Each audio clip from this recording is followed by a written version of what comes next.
Hello everyone, can you all hear me all right? Welcome today. Welcome to Sky Factual, the talent story. I'm Charlotte Hawkins from Sky News and I'm delighted to be hosting this panel today. We're going to be looking at the story of factual programming so far on Sky and where we're going next on Sky One, Sky Arts, Sky Living and Sky Atlantic. So first of all, we can take a look at the story of factual so far on Sky. Here's a short film for you.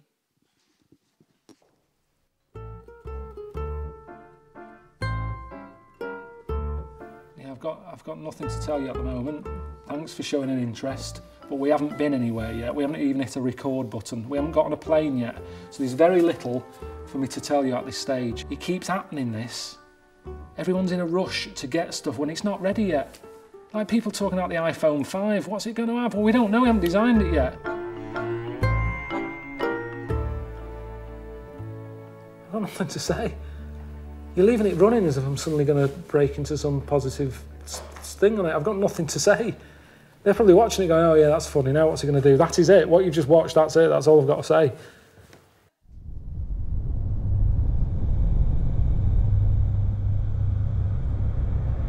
Man who doesn't become famous is no more than wood smoke on the wind or foam upon the sea. But I intend to leave a memory of myself in the minds of others. Leonardo da Vinci, disciple of experience.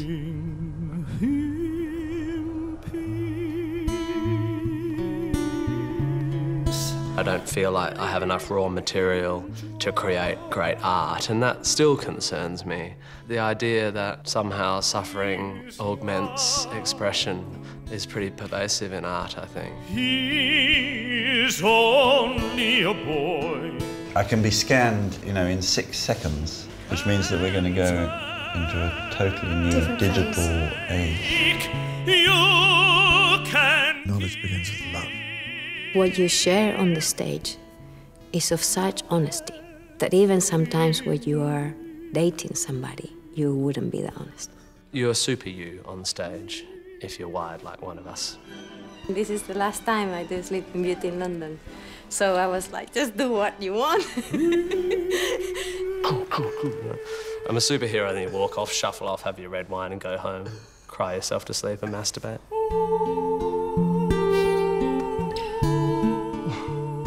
Must rest.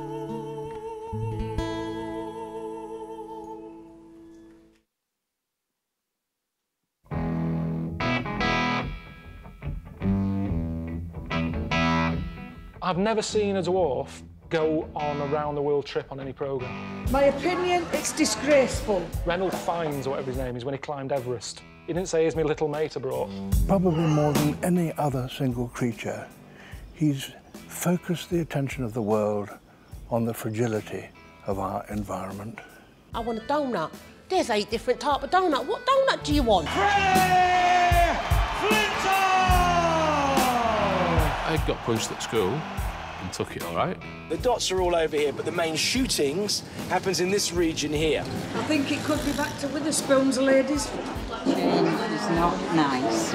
It'll be fine. It won't be fine. That was over our heads, yeah? Just head around, come right over our nut. You can see it coming into your face. You think, oh, here we go.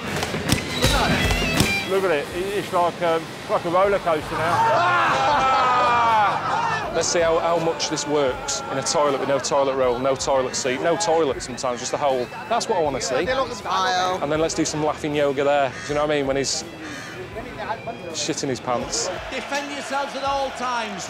The accusation is that you're a criminal, and I want you to hear. I want to hear from your lips that you're not. Goodbye.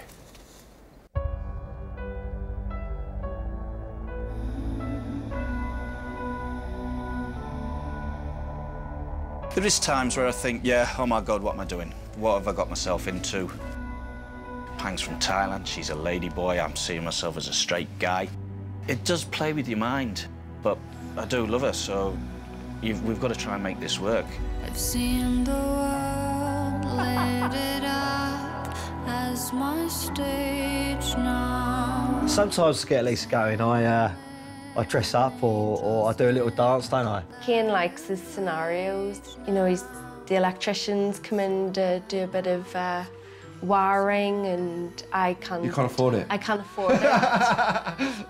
So I have to pay another way. I'm too fat and I've ruined my body.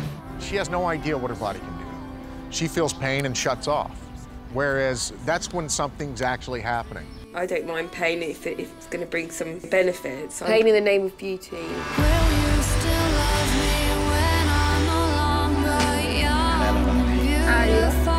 I don't like big gift gestures. I'm usually worried about how much they've spent and think, oh, it's a total waste of money. Babe? You want to have a family, you got to do hard work. My biggest fear is never being able to have a baby, and I don't think I'll be able to handle that. I think I'll punish myself forever. How are you feeling? Okay? It's fine. You all right? I can't smile. No, that's all right. Okay. I can see us getting all together. I think by that point, hopefully we'll have gone deaf. I fell in love with a person. I didn't fall in love with a lady boy. She just happens to be a lady boy. Will you still love me when I'm not young and beautiful?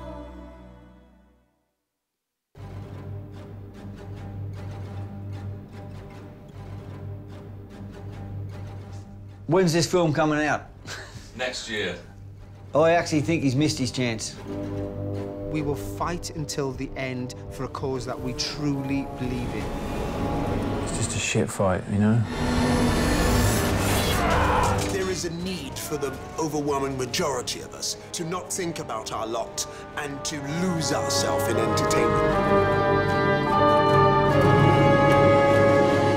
Mr. Wiggins started racing at the age of 12 years old, just a little bit older than me. This is almost every male's fantasy answered. Most people who are successful in any walk of life, they're grafted.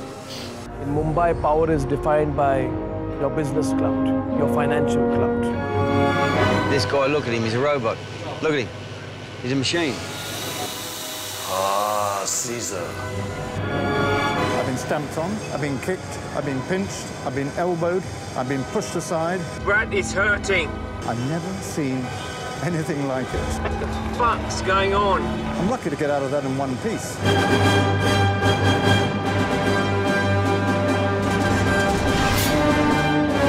There's this cyclist, and he's a bit of a twat, yeah. That's what we want to hear.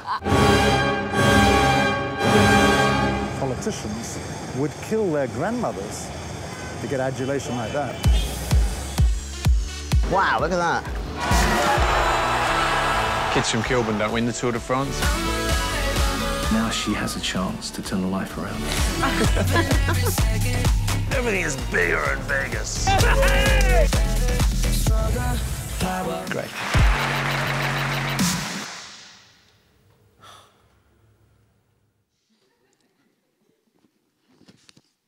So there you go, great stuff, and I think you'll agree, a real diverse mix there as well. So to tell the story of Factual programmes at Sky, we've invited key on and off screen people here to talk about you from right across the entertainment portfolio. They'll be talking about their experiences of working with the company and also a bit about what projects they've got coming up next. So, representing Sky One, the presenter and exec producer of Extreme World, Ross Kemp. For Sky Living, Jessie Pavelka, presenter of Fat, The Fight of My Life. On Sky Atlantic, we've got Lucy Walker, the director of Crash Reel. And on Sky Arts, Harry Kunzru, author and creator of Sky Arts Ignition Memory Palace. And tying it all together is Sky's head of Factual, Celia Taylor. So we'll start off with you, Celia. Now, a bit of background about you. You've been at Sky since 2009. You've commissioned those shows such as Pineapple Dance Studios, Ross Kemp's Extreme Worlds. You've won a BAFTA for Flying Monsters 3D with David Attenborough, and also delivered what we saw there, An Idiot Abroad, Sky's highest rating series. So do you want to give us an overview of Factual on Sky, how it's been developing? I mean, I just look at that show reel, and it's very easy. I think when you're on your day-to-day life, you're just kind of firefighting and getting on with it. And it's only when you get a moment like this you see the amazing range, and just the brilliant talent that we've managed to come all the way out to Sky Towers, or Skyberia as we call it, because it's, you know, out in an industrial estate in the middle of nowhere. It's not the most glamorous location, is it? And I just, you know, you just look at it, you just kind of go, this is an extraordinary journey that we have been on. I mean, you know, it wasn't that long ago that basically Sky was probably best known for, you know, road wars and not much else. And now you just, I mean, just literally look at the talent and the filmmakers we work with, and the awards speak for themselves and the ratings speak for themselves. And I think now, you know, we really, really have transformed how people feel about factual television on Sky. And I'm incredibly proud. And I just, you know, I couldn't have done it with all the people I work with, my team, but more importantly, you know, inspiring people to do their best work. And it's down to these people. And we'll talk in more detail about each channel and how they differ, but do you also want to give us an overview of the different types of factual that you have on each of those channels? I mean, I think that's one of the great joys of what we do, but it's also kind of madly eclectic to sort of go from, you know, very expensive, high-end David Attenborough natural history to really difficult, you know, current affairs, to cinema release documentaries, to, you know, big emotional pieces for living. So I think it's in many ways, I think what connects them, although you might argue, how can you connect all this stuff because it's so eclectic, I think it's the tone of it and it's the spirit that makes it Sky, and it's the attitude that sort of connects it. And I think that it's basically, we treat our audience with total respect. We don't talk down to them. We treat them as intelligent audience, and also I think we think that they deserve the quality factual that they would get on some of the bigger channels, and I think that's the thing. It's about having a quality of offering that sort of is really what's been driving our factual strategy for so long. And I think also it's just the fact that, you know, we are irreverent, we're the underdog, we're cheeky, and I think that a lot of these programming has enormous confidence in it.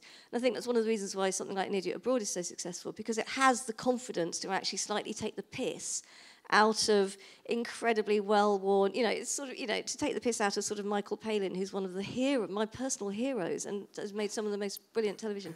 So to have the confidence to kind of have fun with that is a very Sky way to do something. And we have got a really interesting selection of people here, really diverse. And what do they tell us, do you think, about factual and how different it is? How lucky I am. Well, I mean, I think, you know, that's really why I wanted the talent to come and talk for themselves rather than me blethering on, which is, you know, it'd be much more interesting to hear from them about their programming and what it means to them.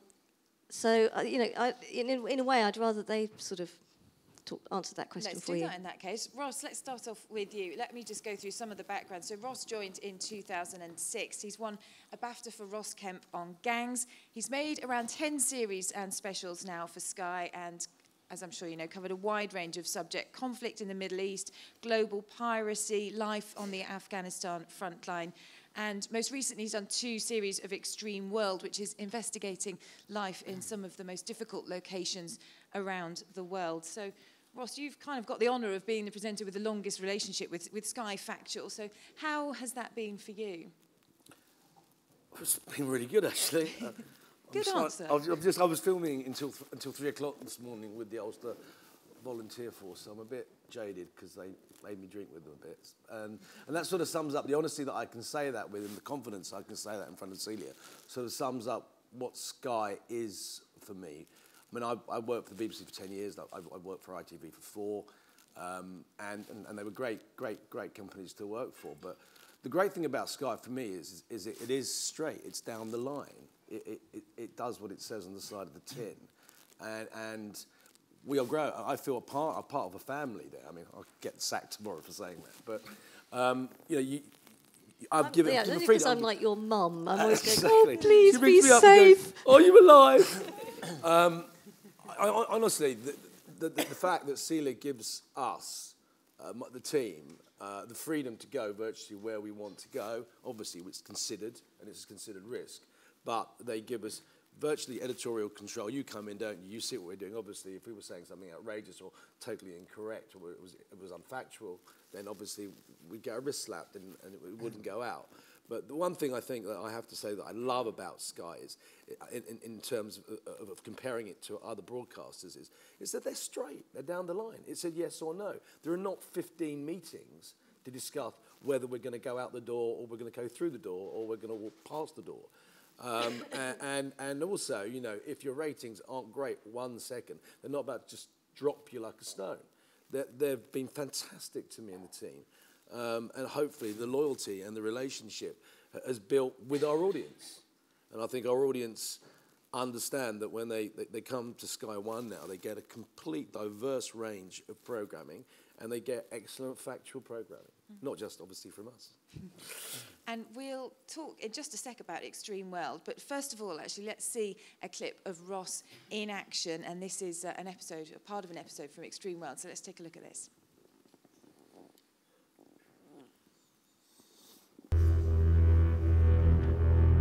What we're actually going into, or what I've been told we're going into, is a crackland. I haven't been through here yet. I have no idea what we're going to see on the other side.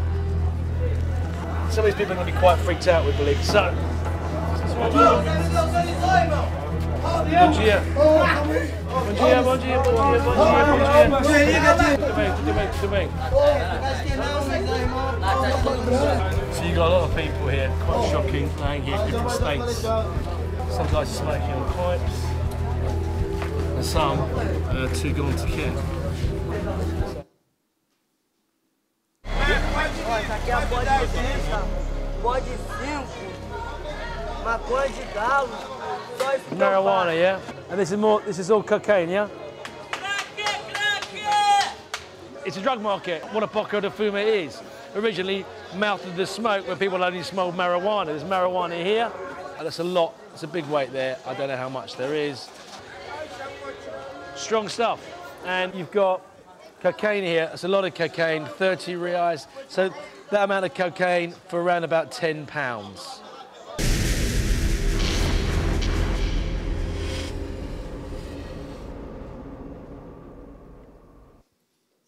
So there we go, that's a look at Ross in action there. And you end up in all sorts of situations, don't you, as part of this series? So what are some of the highlights for you of what you've been doing? Well, we're filming the new series now, third commission, thank you.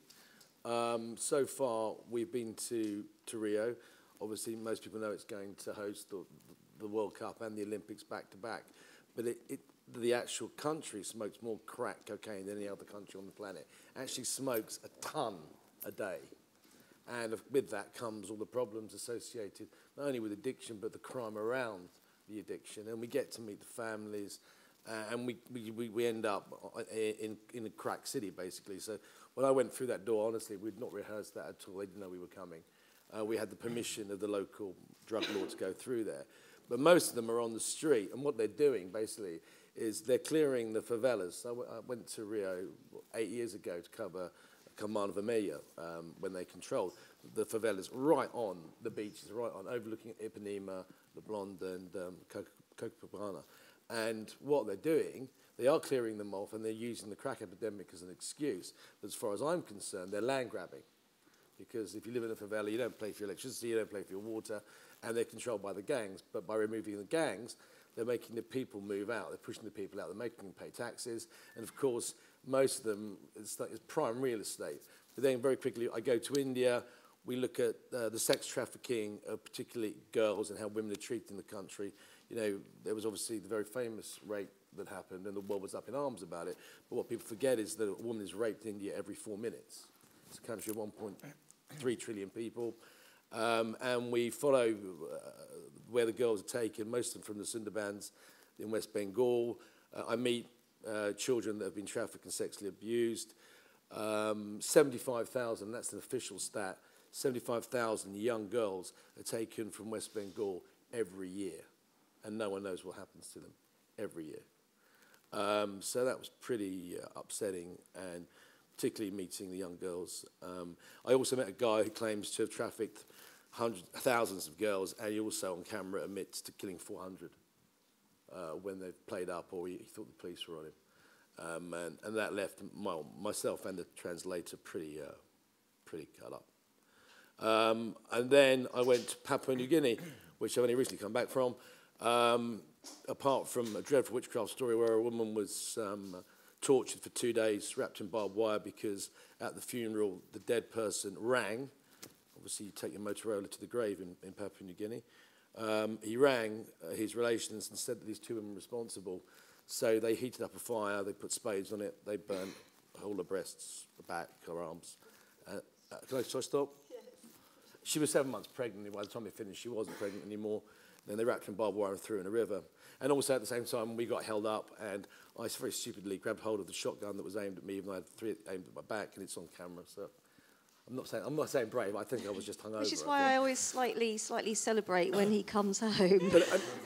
But in terms of why, I mean, that sounds all dramatic, and people might say, "Oh, you're building it all up, and you're making it sound."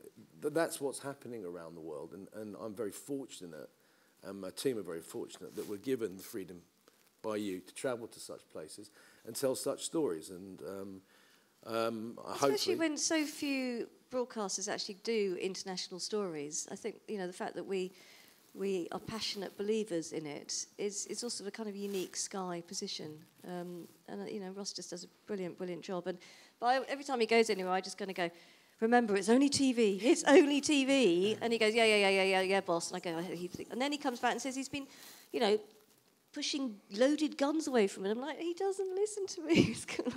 So from that point of view then, how does that filming process work? Because a lot of people might think that you're there surrounded by a huge security team. How does it work in practice? We've never had CP, ever. It would work against you. If you're going to meet people who kill for a living or are involved in criminality, the last thing they want to see is someone who looks like a police officer. When I was in Afghan, generally it was myself and the cameraman. And we'd go for months at a time, just me and him. Obviously, we wanted to kill each other by the time we'd finished spending a month on the front line with each other. And generally, it's either a good researcher on the ground, or fixer, director, camera and sound, sometimes no sound, depending on just the logistics of getting to where we have to get to. It's very simple. I mean, you know, obviously, people know that my background was as an actor, and we document.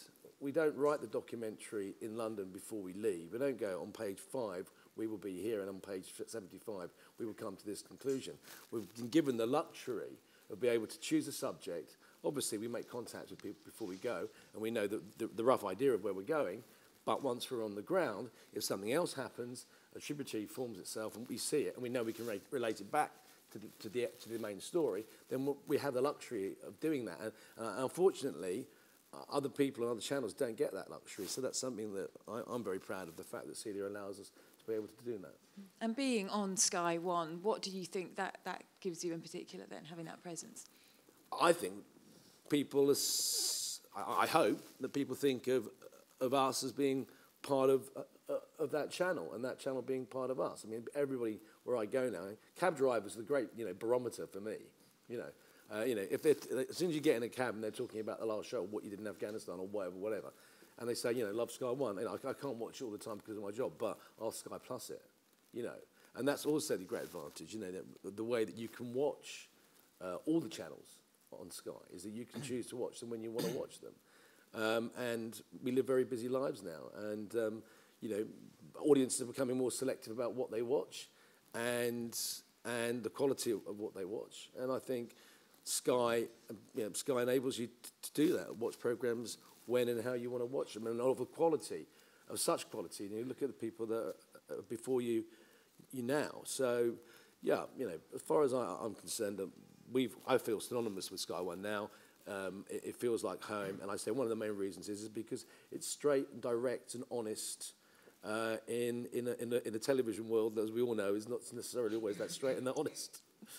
Good. Okay, well, listen, we'll bring in Harry now, actually, because Harry Kunzru, author, award-winning author and creator of Sky Arts Ignition, Memory Palace. So I'll just tell you a bit about this. Now, Harry's book, Memory Palace, has been visually interpreted by artists as part of the Sky Arts Ignition project. And the V&A Museum are using it as an experimental exhibition that explores the relationship between text and image and the idea of what a book is in the 21st century. He also poses this question that's been on my mind for the last few days. I'll ask you this, and you can have a think about it. If you could save only one memory, what would it be? That's the question, isn't it, that you basically pose. But tell us more about Memory Palace and the Sky Arts Ignition project.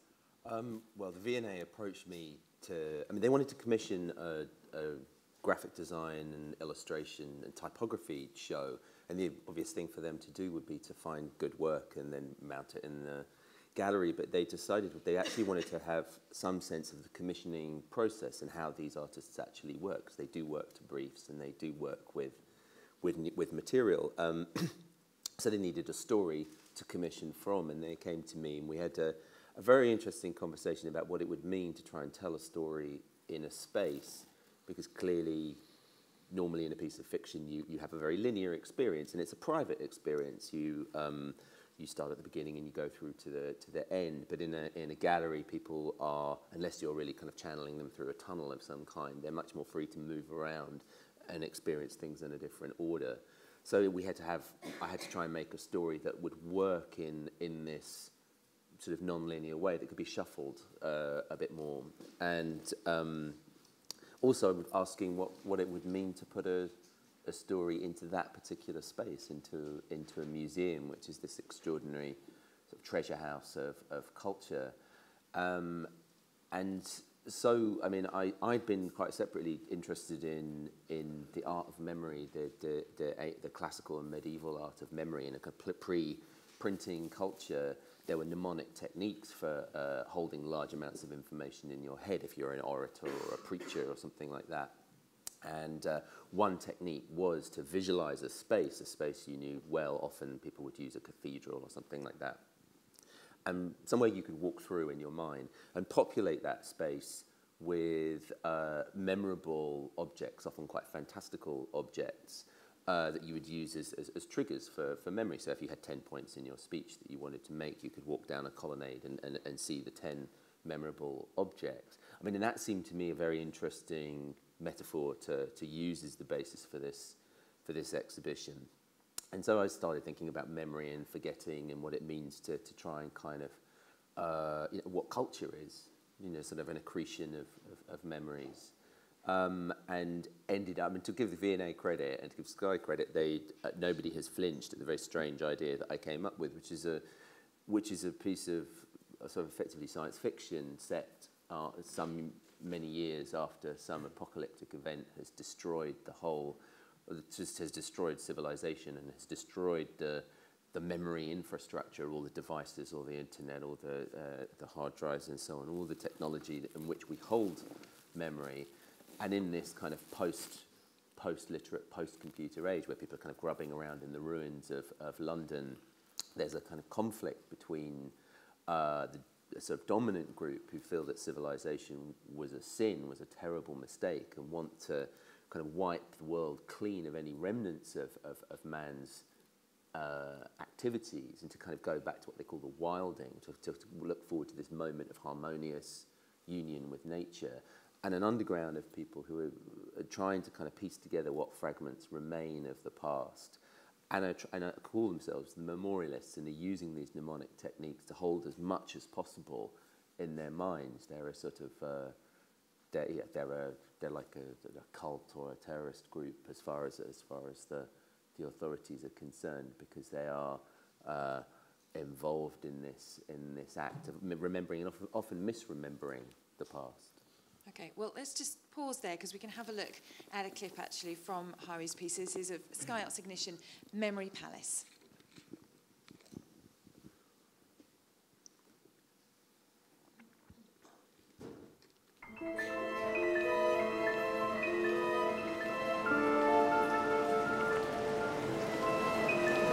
If you were going to die in the next 20 seconds, and you could only save one memory from your whole life, what would that be?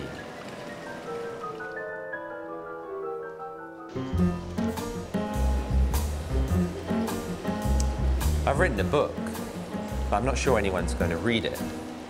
Instead, the V&A, this venerable institution, are using me for an experiment. They want people to walk through the Memory Palace. Memory matters because it's the key to human identity. Our sense of ourselves is based on experience. But memory needs triggers. It attaches itself to places, to sounds, to smells, to objects. Increasingly, we outsource our memory. We store it in our phones, in the cloud, in books. This place is a treasury of the collective memory of our civilization. It tells us who we are. In my story, I imagine what we'd be left with if all this was destroyed.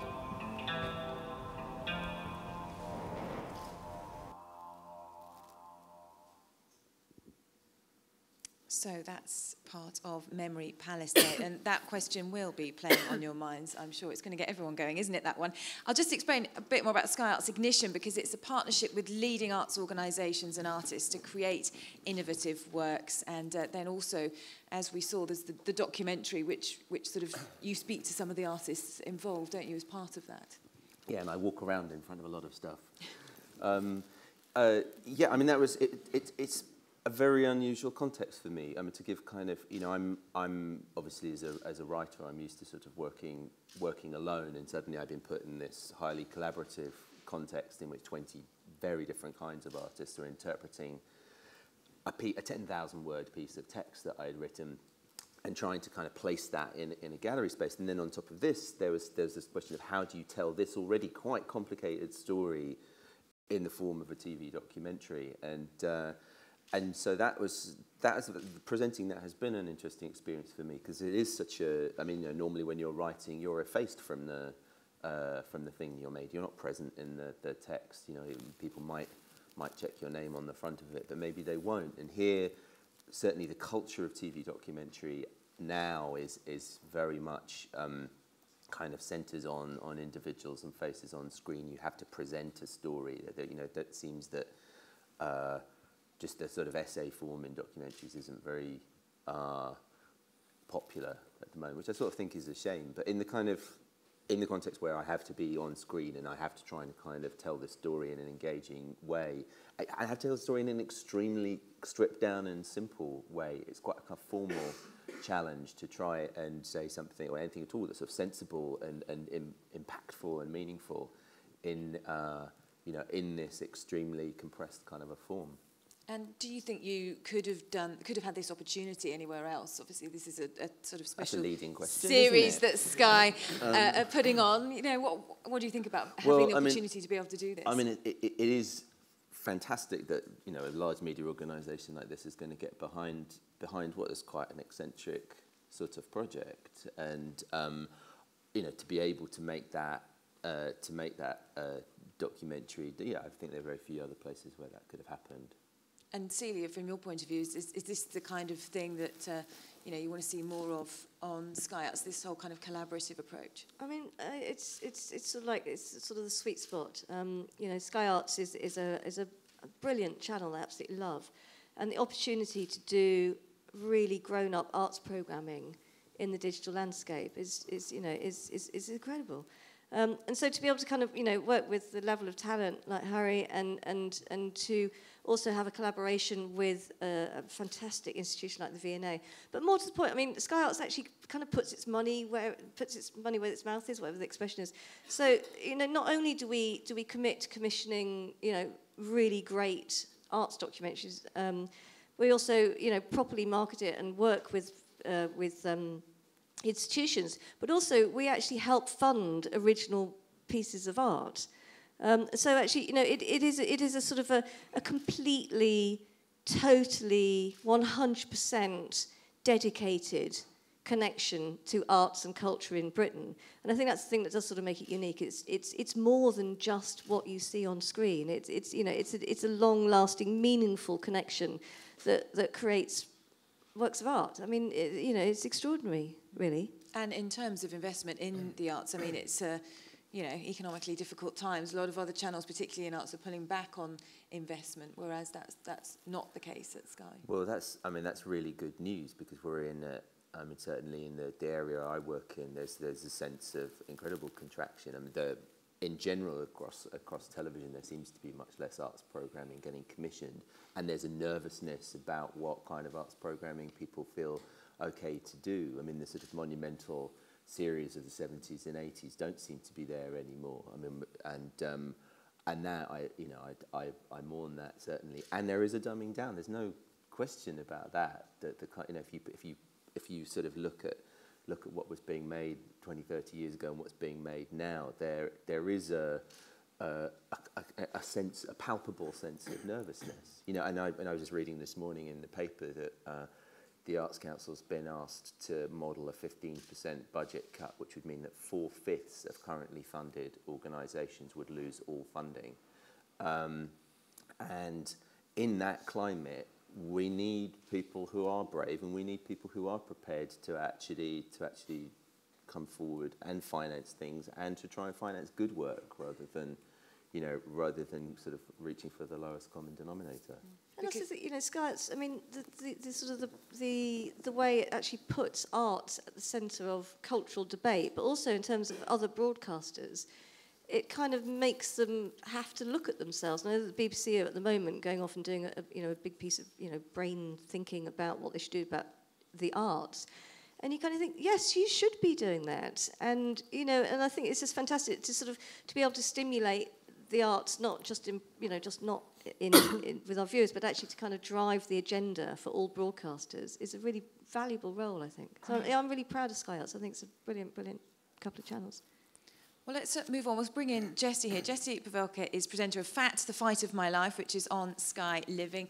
Jessie's a health and wellness expert. He's big in the US as well as here in the UK, and he presented Sky's Obese, A Year to Save My Life. That's now coming to Sky Living in the summer for a second series that'll be called Fat, The Fight of My Life, and it follows a group of hugely obese people whose goal is to shed the weight pretty much before it kills them, isn't it, Jessie? So tell us about this new series and what it will be focusing on. It's about, well, it's 10 individuals, and you kind of get a window into their life. Each episode is for the individual. It's not two people in an episode. It's one person. You get to kind of see their struggles. You get to see, when we inject exercise and healthy living and healthy eating into their lives, how they can transform and how they go from point A to point B. And, you get to see some pretty dark moments, some pretty heavy moments, but you also get to see a lot of inspiration. And I tell people when you watch it, forget about the fat. Pay attention to the person and the struggle and the fact that, they're taking on something bigger than themselves, And I think a lot of us can relate to that, whether it be weight or alcohol, workaholics, all of that. I think anybody can relate to this in some way, shape, or form. And we see a fair few health diet programs, it's fair to say, isn't it? So how is this one different? It's real. It's real. It's a fly-on-the-wall aspect. What I loved about working on this program was I got to be me. I got to do what I do. There was no cutting. It was go in there, do your job, and, when the cameras are off, they're off. And I enjoyed that about this show. So when you watch it, you're watching what really happened. There was no script. There was no one interfering. It was a real story. It was really happening. And it's a big commitment as well, because it's not a quick fix program. It's filmed over, I think, 40 weeks. So it follows the person throughout that course. Yes. It's more the lifestyle changes, right? So, a lot of people, they do these fad diets. They exercise for 6 weeks and they're done. But those are all kind of gimmicky approaches. It's about making it a lifestyle. It doesn't have to be a big extreme thing. For these guys, it's about getting out of their house and going for a walk. It's about looking at food in a different way. Very simple changes, but the ones that kind of last a lifetime, right? I think we look at exercise as this big thing that has to, be big and in your face, big explosive moves, and if you aren't doing P90X or Insanity, then you're not in shape. But that's not the case. If you get out and you're active and you feel good, then you're doing a great thing for yourself. You're making it a lifestyle. And I tell people, fall in love with the feeling of exercise, not the vanity side, the superficial side. That's a side effect of falling in love with the feeling. So I think we kind of tackle that. Fall in love with the feeling of exercise, fall in love with healthy food and what it does for your body. And one of the biggest challenges I found was kind of the mindset, though. And that kind of goes along with healthy living, making it a lifestyle, changing your thoughts, make positive affirmations, really kind of looking at yourself and saying, I am worth this, I can do this, and making those changes, interior changes. And the first series on Sky One, it's now moved to Sky Living for this second series. Why the change? I think it's a better home for the show, for sure. It's not, I think in the past, Sky Living was a very female-driven channel, but it's going to be more kind of wife, husband sitting on the couch watching now, which is a great place for our show. It's, you know, we have males and females that we work with, and I think both genders can watch it and say, you know, this is an amazing show. I can relate to these people in some way, shape, or form. And you do, it has to be said, put people through their paces. I've had a sneak preview of one of the episodes that's coming up in the summer, and this woman gets put through boxing, rock climbing, and then at the end she has to go up Snowdon. So you're quite tough on them. Yeah, I think it's necessary, though. These guys, they go from doing nothing to, you know, I come into their lives and I expect a lot out of them physically, because I know they can do it. You know, there's a lot of people think that person's fat, they can't do anything, but that's not the case. A lot of them are very strong, very powerful, great cardiovascular shape. So it's kind of cool to put those things in place for them, things that they don't think they can do, and see them achieve that. And that's kind of part of the process, you know, building confidence through these challenges that I put in their place, boxing, climbing Snowdon, and you can see those transformations happen whenever they you know, get to the top of Snowdon. It's like, oh my God, I did something I didn't think I could do. Wow. And it's a big thing, and it's a big part of the show. It's really inspirational. It's just, I think that, you know, the journey, when you first meet these people, I mean, we're going to play a clip, you'll see that, you know, they are really big.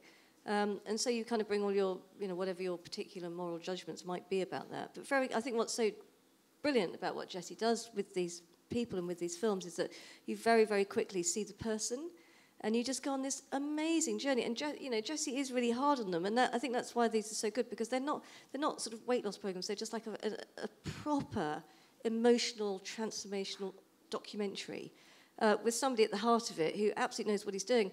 But more importantly, it's just like the intensity and what Jessie gives to those people. That's why I think it's such a brilliant series. It's just, you know, you can't, once you start watching it, you can't stop. And at the end, they have this amazing moment where they do the looks unachievable. I mean, I basically, whenever I watch it, I just always have a box of tissues next to me. I'm like, oh, it's so wonderful.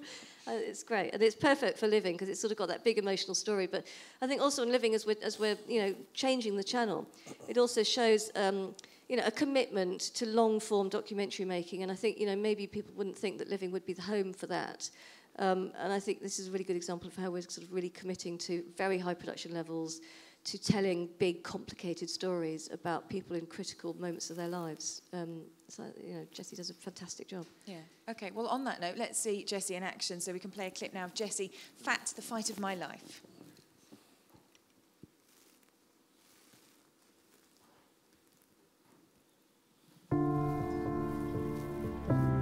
Why do people eat so much that their weight becomes life-threatening? I actually hate myself. I really do. My name is Jesse Pavelka, and I'm here in the UK to help 10 super morbidly obese people save their lives. With the people I'm dealing with, it's do or die. So if they don't want to do it, they have no other option. This is it. This is the toughest battle they'll ever face. But winning changes everything. What's this about? Never ever be this unhealthy ever again. Or feeling this crap ever again. You doing the work. No one's doing work for you. This is about you. You stepping up and doing it. In the past, Jenny's given up the moment things got tough. This final stretch will show me if she's committed to making the changes she needs to. But more importantly, it'll show her she's tougher than she thinks. I think at the beginning even you said this, you know, you were afraid of your body. You didn't like your body. No. Right? But things are changing. Yeah. You're using your body again. So the cool thing about that, just by exercising, is you're getting to know your body. And you're getting to know what you're able to do. Yeah.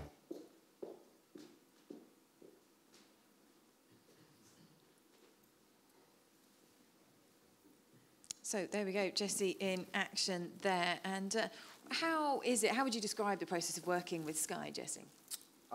It's amazing. I get freedom. You know, I get to kind of do what I do. There is no interference, and they support kind of everything, I guess, that I've brought to the table. And yeah, Celia's been a pleasure to work with. You know, when we started the first season, she totally supported us. And I think there were moments in there where it was like, you know, what's happening here? And she always kind of stuck by the show, and she pushed it. And I think it's been amazing working with Sky. They've been very supportive, and that's comforting. And they do, when you watch that there, I mean, you know, the people who take part in this really open up their lives. They lay themselves completely bare, don't they? So they do, yeah. Whatever you're going to throw at them. They're very vulnerable. And first of all, they're putting this big secret they have. Everyone gets to, gets to see it. They get a window into their life. So they're in a very vulnerable place, and that's a scary place to be. I think the issue with obesity is we don't allow people to be vulnerable. We don't allow them to kind of put themselves in that place because, well, it's a scary place to be, I think, for anybody. But this show, they're vulnerable, they get solutions, you get to see it happen, you get to see the changes happen, and yeah. Good stuff. Well, Lucy, let's speak to you now. This is Lucy Walker. So she's director of Sky Atlantic's documentary film, The Crash Reel. Now, Lucy's an award-winning documentary maker, won over 50 film awards, twice nominated for an Academy Award as well. And her documentary film for Sky Atlantic, The Crash Reel, opened at this year's Sundance Film Festival, and it's also premiering here, isn't it, at the Documentary Festival. So tell us about The Crash Reel. The Crash Reel is the story of an American snowboarder, and we're talking not about swooshing down the mountain. We're talking about the half pipe, which is very acrobatic, sort of gymnastic, a sport that's been evolving very rapidly, very thrillingly since we've been born. And you go down the half pipe and flip up and do spins and tricks and land as you come down the half pipe. And Kevin Pierce was preparing for the Vancouver Winter Olympics. And his sort of friend turned arch rival, Shaun White, is the legend of the sport that has been winning everything all his life. And so there's a kind of epic rivalry as Kevin starts to beat him. Going into the Vancouver Winter Olympics, Kevin is the first snowboarder that can unseat Shaun White, who's kind of the Tiger Woods, Michael Phelps of the sport.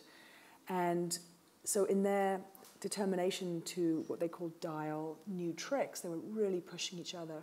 And the sport was evolving in season by season. And then right before the Olympics, Kevin landed on his head when a trick went wrong and went up in a coma and, fighting for his life, managed to survive. But with a severe traumatic brain injury like Kevin's, your brain doesn't always give you the information about how injured you are. So all he wants to do when he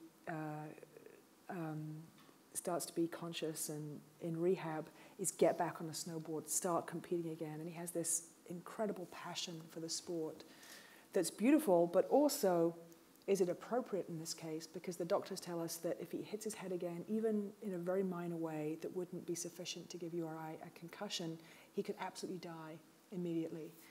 And meantime, he has this completely remarkable family, which is tough. It sounds very sappy and soft. Oh, an amazing story about family. I don't know how to describe how amazing they are, and I have to force people to watch it. And then they say, wow, it's a remarkable family. And I say, yeah, I told you. It sounds very soft and difficult to pitch. But his brother has Down syndrome, and the whole lot of them are dyslexic. But his father is a star glass blower, and his mother is probably the best mother we've ever seen on a screen. And the brother with Down syndrome, David, hates his Down syndrome and is very eloquent. I've never seen somebody so eloquent about their Down syndrome. He refuses to accept his disability, just as Kevin refuses to accept his traumatic brain injury. And so it becomes a story of these brothers, and Kevin wants to get back on the slopes, and he's got sponsors, and he's got fans, and nobody quite realizes the truth that actually getting back on the slopes maybe isn't the comeback that is the wisest thing to do. And so the story isn't a simple comeback story. It isn't a sappy recovery story. It becomes this deep struggle about accepting the horrific limitations of your life, and ultimately about growing up and how to be a family. I think it's sort of a model of parenting that we've never seen. I think we see a lot of dysfunctional families with no real problems, you could say, but this is the most functional family with some extremely challenging problems. And how did you go about the whole process of putting this documentary together, of starting off the filming? I mean, obviously, I guess you heard about the story and thought, wow, what a great story. I did hear about the story. I was up at Sundance Film Festival 2010, and everyone was wearing I Ride for Kevin stickers because at that point he was in a coma. And I noticed it and I'd seen the news. It's a big news story, but I hadn't thought of it as a film. I'm always scouring the world for things that actually could be great documentaries, and not just any old documentary, but I want to find a story that will be so yielding that you can really sort of push the form of documentary. I believe we're in this extremely exciting time in feature film documentaries for a couple of reasons. One is we have non-linear editing. This is actually really new. It used to be such a pain, physically and literally, to edit. You had to splice things, stick them together, lace up the machine whirring around, and you couldn't save alternate versions, and you had miles of material, miles, and it was just laborious to the extent that you couldn't really craft a complicated story. And when you are shooting long-form documentary and you don't have a script, but you want to make, in my case, extremely ambitious, extremely satisfying, deep, proper feature-length work, it's now possible to drive yourself completely crazy in the editing room for months at a time until you really perfect, a piece. And I love that. And also we have these, of course, fantastic, affordable, portable cameras. You can go out there. And I do think there's this new hunger and an audience, a new readiness to really engage with nonfiction, to really look in a very deep way at our reality, using all our sophistication of watching fiction and now really engaging with real-world stories. So I think the last 10 years have seen this explosion of feature film documentary that are truly enjoyable and truly deliver the kind of audience satisfaction payoff that you get from a fiction film. And so where did I get to? So this film, it wasn't until I met Kevin randomly. I was mentoring at a retreat for extreme sports athletes. And always at the back of my mind, I was thinking extreme sports, that would make a really interesting documentary. But really, I was just doing a favor for my friend. And then I met Kevin, and I immediately thought, what a charismatic movie star. He just had his crash. His eyes were looking different directions. His head was shorn. He couldn't stay awake for very long. He couldn't remember who you were. And I found out his story. And initially, I wasn't thinking it would make a good film. I was thinking, poor kid, he was an Olympic hopeful. Now he's got a severe traumatic brain injury that's going to be lifelong. I wasn't thinking that there was an ongoing story. And then I started to observe him and realize that he was trying to keep up with his friends, even though he was so injured. And I suddenly thought, oh my God, the story hasn't ended at all. It's about to get really interesting, because you could see the cognitive dissonance. You could see where he wanted to be and where he was. And there was some real drama right there. And I also observed, the more I started to observe about the world of extreme sports, action sports, I thought, my God, this world is extraordinary. The conversation about safety has not kept up with the pace of the sport. When I watch these sports, I'm mesmerized. I cannot rip my eyeballs away. When I watch mega ramp skateboarding or big wave surfing or half pipe snowboarding, your eyeballs are sucked out of your head. But part of the reason is, like you, I'm terrified they're going to hurt themselves. And you know, looking at it, that the consequences would be so grave if there was an accident. And you know, using every ounce of human experience, that things do go wrong, that failure is inevitable once in a while, and the stakes are so high. And yet the excitements and the pressures and the allure, I mean, these kids were teenagers earning millions a year. And so I thought, what an interesting world. And then I still didn't want to make it, because I don't want to make talking heads. What are they going to sit down and tell me what happened? I don't want to make a film like that. I'm too ambitious. So then what happened was, somebody mentioned to me that the actual crash Kevin had experienced had been filmed by a random passerby. He was just practicing early one morning, and a random passerby had caught this footage. And it wasn't on YouTube yet, or it would have been a YouTube sensation, because these crashes, these crash reels as they're called, are just viral hits, and nobody had seen this, but it had been filmed. And I got to see it, and it was almost like you'd lined him up and said, now have a life-changing crash in the middle of the frame, and let's see the blood squirt out as you slide lifeless to the bottom of the half pipe. And this had been captured, and I suddenly thought, my God, of course. And I looked around at this retreat, and these athletes were being filmed like wallpaper. And I thought, my God, these kids have been filmed so much, I can get a hold of all that footage and I can use this incredible sports footage and tell a really vibrant, really cinematic story. And it doesn't matter that I'm coming in late. And also I found out that Kevin's family had filmed some of the really early stuff when he was in his coma as well. And I just was very excited that I could tell the story cinematically. And Kevin wanted me to make the film. I wanted to make the film with Kevin. So from that moment on, that was 3 years ago, we just started working on it. And I filmed a lot, but I also went back and I tracked down footage. And I found footage from 232 different places. And that must be a record. I can't imagine that is not a record. That's a lot of footage to look through. I know. Let's have a look, in that case, at Lucy's film. Here's a clip of the crash reel.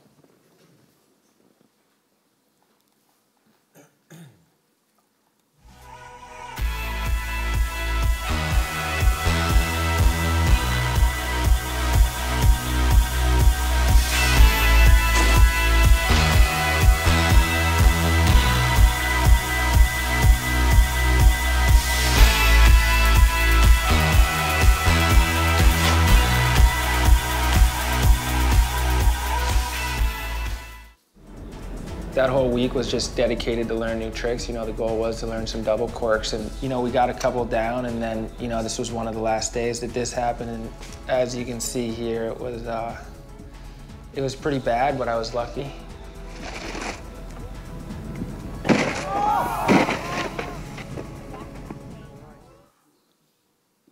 Do you see this black dot right here?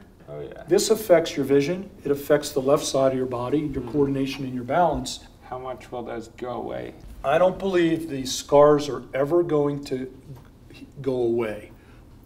You still want to snowboard? Yeah, I still want to snowboard. I want that feeling back. Medically and neurologically, you cannot afford to hit your head. How ready do you feel like you are to snowboard? I feel 100% confident. Not us. Not you? Not everybody. It's calling a spade, isn't it, Dave? I just don't want it to die. I don't want to die either, Dave. There you go, that's a clip from the crash reel there. And why was it that you thought that Sky was the right home for this film? I tell you what I really like is that it's a featured documentary and we're playing it at the length that we finished it at. And that is really unusual. I have to say, of all my films that have ever played on British television, this is the first time I haven't been asked to cut it down. My first film, I had to show 46 minutes with also having to craft commercial breaks. 46 minutes. I mean, that's savage. You know, it wasn't even that long. It was only 76 minutes. It was only 76 minutes, people. And it had to be 46 by the time. I mean, there's like, it's not the same beast. And then you have to sort of create these breaks and hooks and stuff, which isn't what I specialize in. So it's a very different kind of a thing. So the opportunity to have the film play like a proper film as it was intended is, you know, that's what we like. We're filmmakers. We made the film. We want people to watch the film. And if we wanted it to be a different length, we would have made it a different length. So that is fabulous. And I think for me, yeah, I'm so excited about the world of documentary right now. And I think that it's also something that thrives really well on television because it can be a tough ask to get people to go out to a cinema to watch documentary because it's not a special effects blockbuster. You don't feel like you're getting your money's worth because there's no explosions, at least not too many in any documentaries I've ever done. But so I kind of feel like a lot of times people will be home and they don't want to get a babysitter, but they can watch a documentary. And so I think there's a real, I think actually having proper documentaries play on TV is part of the reason they've become popular, is that it's so much easier to watch them at home as they were originally intended. And so I hear so many times people say, I love watching documentaries. Documentaries are my favorite kinds of films to watch, but they're not usually going to see them in the cinema. So I think it works really well. And Celia, this is part of a strand, isn't it, on Sky Atlantic. So how do they vary the different episodes that you've got with this? I mean, you just start. Sky Atlantic is just like, I think it's just like the coolest channel. It's just like, it's so cool, and we get to work on it. And we spend a lot of time sort of thinking about what the factual story should be on Atlantic. And I suppose we kind of did a lot of, talking, as broadcasters tend to do. And really, I think it came down to, if you actually if you think about the channel, its kind of raison d'etre is to kind of have the world's best content on it. If you look at the dramas and the, Mad Men and Girls and Game of Thrones, I mean, they're just like astonishingly, undeniably, globally brilliant. So we were like, well, let's just do that in Factual. Why not do anything else? So we spent a lot of time trying to go, well, how do we define this strand? And this time last year we launched it and we had a name for the strand. And I think we sort of got bogged down by sort of TV shit. And actually, really, when we started thinking, well, let's just get the best films, cinema films out there. And let's treat them with respect. Let's treat our customers to, like, the best documentaries on the planet. So it's the most brilliant job that my team are just like fantastic to actually go out and get some of these films. I mean, and you asked Lucy why did she bring her film to Sky. It's kind of like I said, like, oh my God, let's ring Lucy up. What's she doing? Like literally, I was like, hello, you don't know me, but I really want to love your film and I've heard a little bit about it. It sounds amazing, and can you send it to me? And then she did, and then I rang her back and kind of go, oh my God, I love it, I want it. And of course, all the lawyers and everybody's going, calm down, we're trying to do a deal. Don't look too keen. Don't be too keen. And I was like, how can you not be keen when you get to work with talent of that level and films like The Crash Film? I mean, it's just extraordinary. And that's just sort of the beginning of we're going to do 12 a year, and that's a mixture of, we fully fund some, we co-produce most of them, and we acquire some of them. So, we're working with Errol Morris, Nick Broomfield, Beeben Kidron. I mean, it's just an extraordinary gift. I just, where else in British broadcasting has got that sort of commitment to cinema feature films and actually treat them the way they should be? And Lucy, what about you? And how did you feel about the Sky team's approach to this? I love them. I just want to sit here and get complimented all day long by these incredibly lovely, charming, intelligent people. No, it's absolutely brilliant. I've had the best time, and it's really nice to be here at Sheffield all together and sort of celebrating great work. It's been really a really lovely time.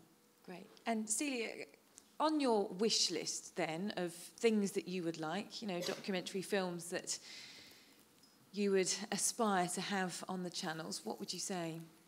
Well, I mean, for Sky Atlantic, it is that sort of cinema level theatrical release documentaries. And we're pretty agnostic about the subject matter. We kind of occasionally go, well, it's not this and it's not that, and then somebody comes in and we kind of go, oh, I love that, and we break all the rules. So it's just really about, it's the level of talent and the storytelling that we're after on Atlantic.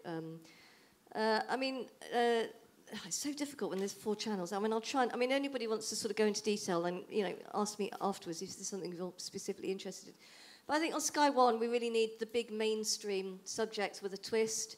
It needs to feel really warm. It needs to feel very celebratory. I mean, Greg's recently has been a fantastic example of an Access documentary that's just got Sky written all through it. It's warm. It's celebratory of British workers. So we love that kind of stuff. And Funny Factual, obviously, with An Idiot Abroad, and we love more Funny Factual. Please bring us more Funny Factual. Sky Arts, we really like ambitious projects. We like things that make a lot of noise. So on Sky Arts, we get pitched loads of fantastic 6-part documentary series on Sky Arts, and we tend to struggle with that because you could probably get that on BBC Two or not that many places. But so on Sky Arts, it's the big ambitious ideas that we like more, and we'd much rather sort of invest in one really big thing that maybe has a connection to an institution, something that's going to make a lot of noise for the channel. So that's kind of, if you're thinking about Sky Arts, it's better to focus on that rather than 6-part series about Venetian art, because we'd probably just acquire something like that. And then on Living, I think the big journey on Living is sort of turning the channel from being a channel for women, which is kind of slightly old-fashioned. It's like, and turning it into a channel for sort of shared viewing for young couples. And so we're interested in documentary ideas that sort of centre on couples' lives and their experiences and sort of big emotional human stories. Is that all the channels? I think so. Yeah. Have I done that? Yes. Yeah, it is. And with regards to investment, because Sky's made a commitment to British, investing in British programmes as well. So, and you're on course to meet that target. Tell us about that and what you're looking for from that point of view. I mean, it's just a brilliantly. I think to work for a commercial company, to have the backing from the CEO down through the entire company in content, to have that sort of share that passion for content across the business, it's just so inspiring. And I think that's one of the reasons why. And obviously, having Stuart Murphy and all the channel controllers and all the other commissioners is a really strong creative team there. And so I think the investment is a huge contribution to the whole industry, I hope. And it's something that we're continuing to do. And I think because we have the backing of the entire business, this investment in content is sort of core to the business, so it will continue.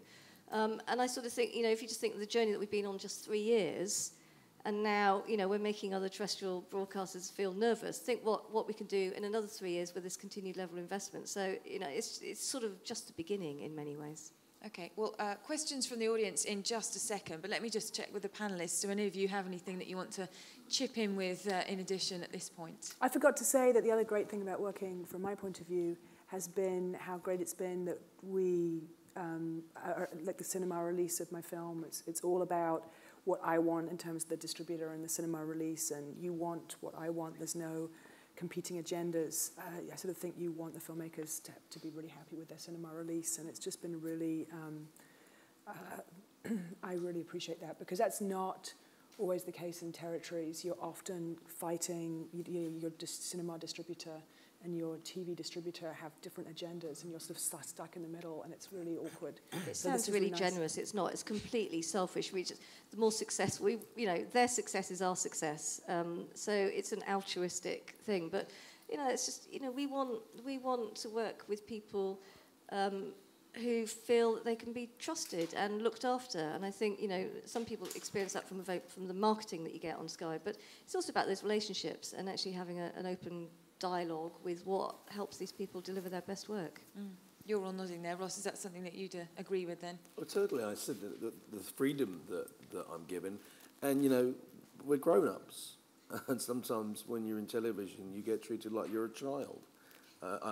Sometimes I am a child, and we all throw rattles out of prams because we all want the best for our program or for our film. But as I said, I totally agree. There are often people fighting for what they want, and the great thing about what Sky does and what Celia does is she sees the long game, and she's seeing the long game, and they're investing in the arts and in Factual, and in quality documentaries. So for me, that's the vision, that they are actually doing things that other broadcasters are not attempting to do or are too scared to do. Hari, what do you think? Well, this is the first time I've sort of been involved in a project like this, and it's been a pleasure, and I'd like to get another gig. You're booked. Jesse, do you want to say anything at this point? I'm with Hari. I've done two series with Sky.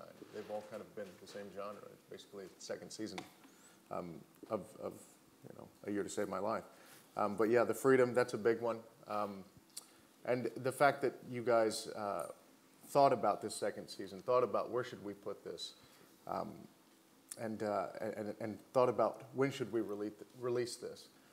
It wasn't just, let's just put it up there, with all the other weight loss shows and see how it goes. You actually thought about it and put it on a good channel, and I think it's going to do really well. So, yeah. Pleasure working with you guys. Good. Okay, well, let's find out if any of you have got questions then for the panel. If you want to put your hand up. Yes, over to you. Hold on, let me just get the microphone to you. Do you guys take on any half-hour slots at all? No, all our slots are hours in Factual. Comedy, we do half-hour slots, but it's only an hour. And a Sky hour is 44 minutes long. 44, including the commercials? Yeah, with breaks, yeah. Okay, any other questions? It's quite dark here, actually. One over here. Thank you. Question for Harry. That was a great question you posed. Is it what you're thinking? My memory would be the memory of being asked the question itself. Ah. I thank you. That's very postmodern of you. Any other questions? Or has anyone got a memory that they would save that they'd like to talk about? Yeah. I haven't got any memories. Celia, you mentioned the 12 a year for Atlantic as a combination of fully funding, some co-pros and some acquired. Where are you in the process of that for this year? And you sort of started to think about how many of the 12 have you got, and are you looking for next year? I mean, I think the nature of these films is that they take a long time to make. They take a long time to fund. They're complicated things. So actually, what was coming from this, from Cold, I mean, in a way, actually sort of getting the first lot has been harder. So actually, as we go further down, so 2 years out, we're sort of, we're sort of in pretty good shape. So, we're still looking now, and also I think because of the nature of these films, we're just, we're basically open, and so yes, we want new things, and so if you've got something, then tell us about it. Any other? Oh, there's one up here.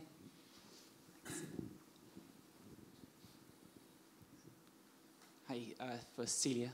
You said that Greg's had Sky written right through it. Can you sort of explore a bit more why it has Sky written through it? Right. Please. Because I think, interesting enough, when we showed it to the key people that had been in it, in Greg's, and I think it's called John or Paul, he's one of the master bakers, slightly dangerous word to say. When he finished watching it, he stood up and basically said that he was thrilled with it because it had been the first time in a long time that he'd seen a television programme that actually showed working class British people as successful, happy, functional people who are proud of their jobs. And I suppose that's very Sky. It's very celebratory, very warm, kind of an irreverent sense of humour, and I think it's that sort of warmness that makes it feel very Sky, and the fact that we're not sneering at people, we're not kind of looking for conflict. We're actually trying to sort of find a happy world, and I think that's one of the reasons why it works so well, and there's brilliant characters, and so I think that's one of the reasons. And also, it's funny, and we use quite a lot of music in a very ironic way, so again, it's not straight, I think it's the answer, it's just a little bit bent, and I think that's kind of what helps it make it feel Sky. Any other questions? Shout. In terms of branding Sky through talent, so far you've used a lot of established talent already, which have already got a name, and maybe already like established with different channels today. Is that something you're going to continue to do using established talent, or are you looking to now kind of have your own talent who are only you've kind of brought through? I mean, I think Jessie won't mind me saying this, but, Jessie had never done anything in Britain before, so, I mean, Jessie's established talent now, but when we first started working together, that wasn't the case. I think, to a certain extent, because we have a lot of competition, it helps. But we're not, I think talent is talent. And to a certain extent, Carl Pilkington, the first series we did, we had Ricky and Steve on it. And now the series that we're making now doesn't.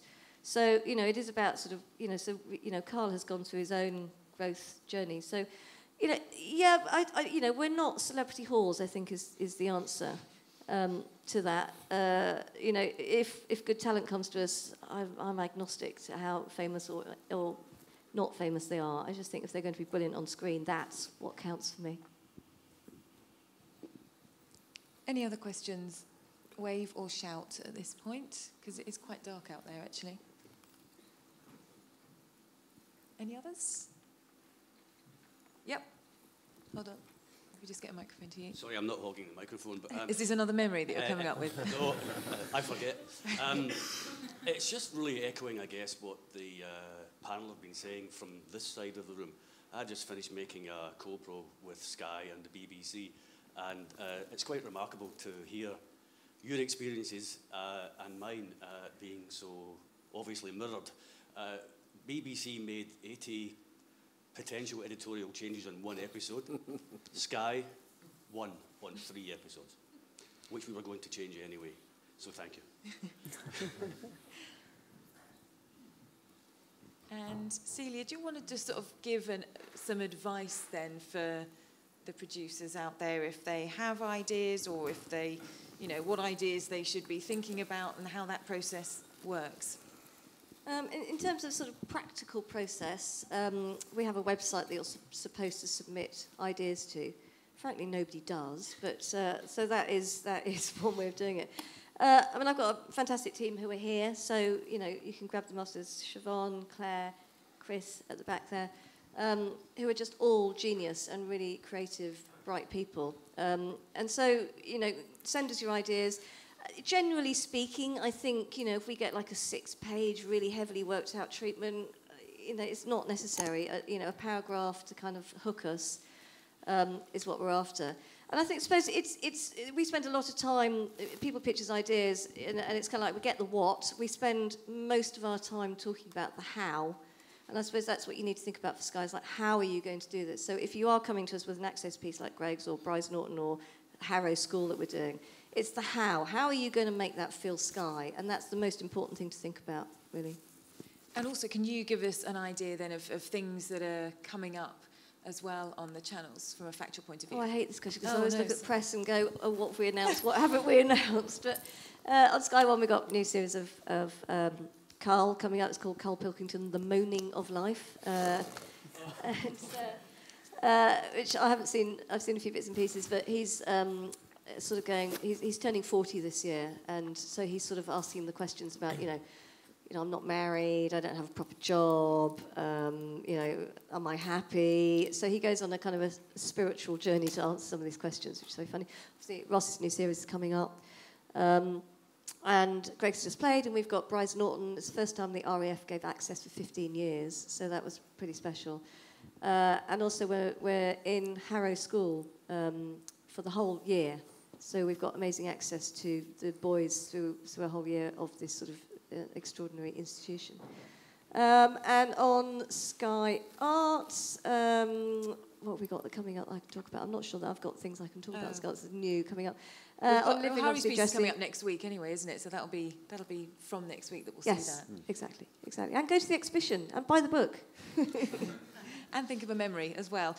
And you know, on the subject of shows and wish lists, then are there shows or factual programs on other channels that you look at and you think, oh, I wish we'd had that on Sky because that's right up our street? Yeah, I love 24 Hours in A&E. I think that's something that we could absolutely do. And also, I'm sure that most people have seen it. It's a fantastic, brilliant show. But also, it's returnable. And I suppose that's the thing that we don't get enough of, is those returnable. And you know, and we don't really do returnable formats. We don't do property. We don't do gardening. We don't do those sort of trad features that are returnable. So documentary ideas that are returnable is something that we kind of really, really after. And any definite no's that you would just take one look at and say, that's not going to be us at all? Anything that feels trashy, anything that feels digital. I think you sort of think, you know, if it's not a big enough idea for you to feel that you would pitch it to Channel 4 BBC, then don't bother bringing it to us. And yeah, we don't do gardening and we don't do those sort of things. But I mean, I think the thing about what we're trying to do, we like to surprise our audience. So in a way, that's going to be the key to you know, we're not afraid of trying new things. And so there's no kind of no subjects really. I mean, you know, I say no gardening, but if somebody brought me an amazing gardening thing, or maybe, you know, is there a way you can make gardening work on Sky Arts? I don't know. I don't want gardening programs on Sky Arts, but I mean, so doing something a bit differently though. Yeah, but it's the execution of it. It's the difference. It's the way that makes it feel unique, and that maybe other broadcasters wouldn't do it like that. And I know that you want to make the point that, you know, with Factual being an underfunded area of television, that you want to put forward the fact that actually Sky is embracing that, you know, putting more money into that at the moment. Yeah, we'd always do more. Yeah, and I think, you know, Sky has a lot of really, really big scripted programs, whether that's the drama that we commission, which is awesome, and also the acquired shows that we have. So Factual really has to work very hard to compete with those things, and I think we've done a good job, and I think these people are kind of emblematic of how Factual can feel totally central to the channels and really, really important. So, I think we punch above our weight, really. Yeah, okay. Well, let's just go around. We'll get a quick, unless anyone's got any more questions, we'll get a quick last word from all the panellists. Wave now if you do have a question, but if not... There's one over there. Oh. Hold on. Let's get a microphone to you. My question's to Ross. I mean, there's been a few people back and forth about things that what their one memory would be, but if they're obviously you've seen a lot of horrific things, a lot of horrifying things. Is there anything you would ever want to almost unremember, unsee, or do you think it's all so vital that you kind of needed to know about it? I've seen people die on the battlefield, and it's not like you see in the movies.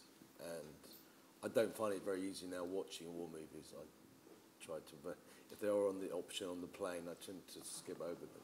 So I wouldn't want to unremember it. I think it validates all our existence. Sometimes when you see a wasted young life disappear, a life beautiful, a particular guy, and I also had to tell his mother what actually happened because she didn't believe what she'd been told. But no, I think we're very lucky. I mean, you're talking about someone who goes in and out of consciousness and how you've documented that on remembering things. I think we're so fortunate. I could be a real pessimist after seeing a lot of the dreadful things that I've seen, but I'm actually quite an optimist because I've actually seen some fantastic things as well, and they way outweigh the negatives. So there's too many. I wouldn't put it down to one. There are just too many. Thank you. Okay, thanks for that. Any other questions? Good things. No? Okay, well, let's just have a brief word then to sum up from the panellists. If you just want to, sum up for us your experiences of working with Sky, what that whole Factual process has meant. Harry? A lot of walking about in front of stuff.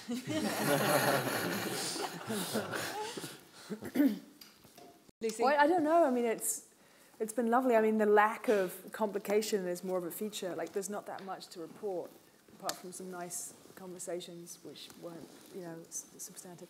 And copious amounts of red wine last night, I seem to remember. Yeah, there was that too. And don't look too closely at the And Harry and I went to colour of college the eyes. together, which is an extra coincidence. So that's always fun. I don't know. That's it's a lovely absence of stuff to talk about. Jesse? It's been a pleasure. It's been amazing working with Sky. It's a bit exhausting going to the offices because it's so spread out. But other than that, it's been an absolute pleasure. Cardio is very good. It is important. Yes, cardio is important. I do get a lot of calorie burn when I go to Sky. Yeah. And Ross, how about you? I think what Celia's done, the time that she's been there, has really moved on Factual across all broadcasting. And I hope that she stays where she is and she continues to do it. Please don't leave us. We love you very much. We love you, Celia. Well, I completely fell for that one. Celia, you have the final word then. Thank you, really. I think thank you for coming to work with us. Thank you for being just brilliant people and doing a brilliant job for us. And let's do more. Aww, and can I just say thanks to my team as well, and also Tamara, who sort of has not only produced the session, but has produced my life. Thank you. You've done a brilliant job. TK, I don't know where you are, but thank you very much. You're brilliant. There you are. Brilliant. Well, thank you very much to all our panellists today, and a huge thank you to all for coming along. Thanks for all the questions. And good luck. We look forward to seeing your documentaries on Sky in the future. Fingers crossed. Thank you.